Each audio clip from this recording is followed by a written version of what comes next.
এই যে আটি মারাত্মক মিষ্টি, মারাত্মক। আমরা এসেছি গোবরডাঙ্গার বিখ্যাত যে আম বাগান, গোলাপখাস আম বাগানে।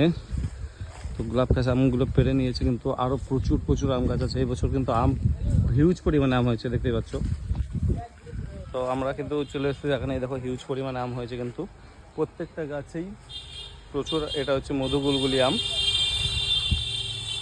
এই দেখো পেকে পেকে আছে, এত এত কাছাকাছি পেকে পেকে আছে। কিন্তু এইখানে একটা রুলস আছে যে তুমি হচ্ছে বলছি, তো এইখানে একটা রুলস আছে যে তুমি হচ্ছে এইখান থেকে নিচ থেকে আম কুড়িয়ে খেতে পারো, কুড়িয়ে নাও, কুড়িয়ে খাও, কোনো ব্যাপার না। কিন্তু গাছে হাত দেওয়া যাবে না, গাছ থেকে পাড়া যাবে না। গাছে হাত দিয়ে যদি একটাই ছিঁড়ো তাহলে তোমাকে কিন্তু ছিঁড়ে দেবে, ঠিক আছে?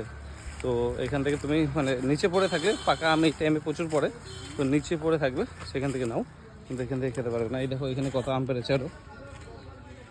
তো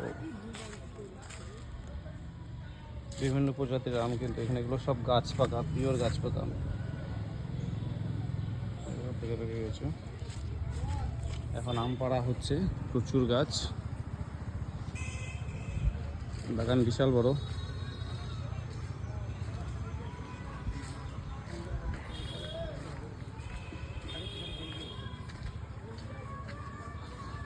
আম কিন্তু ভর্তি হয়ে আছে, গাছ ভর্তি ভর্তি আম আছে কিন্তু সব জায়গাতেই। এই দেখো ডাল কত নিচু নিচুতে।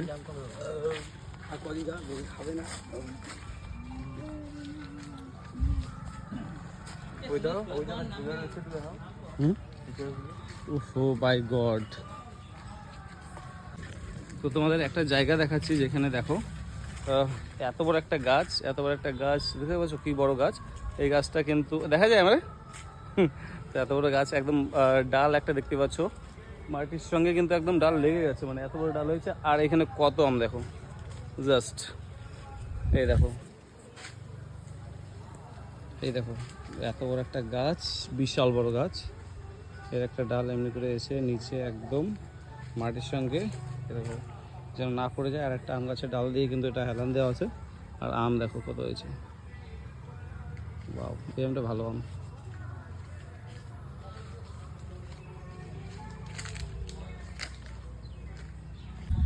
তো এই জায়গাটা হচ্ছে গোবরডাঙ্গা। গোবরডাঙ্গার যেমন মালদার ল্যাংড়া আম আছে, রানাঘাটের হিমসাগর, আর গোবরডাঙ্গার বেস্ট আম হচ্ছে গোলাপখাস। তোমাদের দেখাচ্ছি গোলাপখাস আম কোনটা, এর আগেও দেখিয়েছিলাম, এখনও দেখাচ্ছি।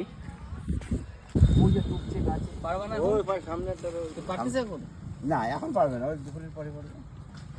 এখন কাঁচা আম ভাঙছে, আর এই কাঁচা আম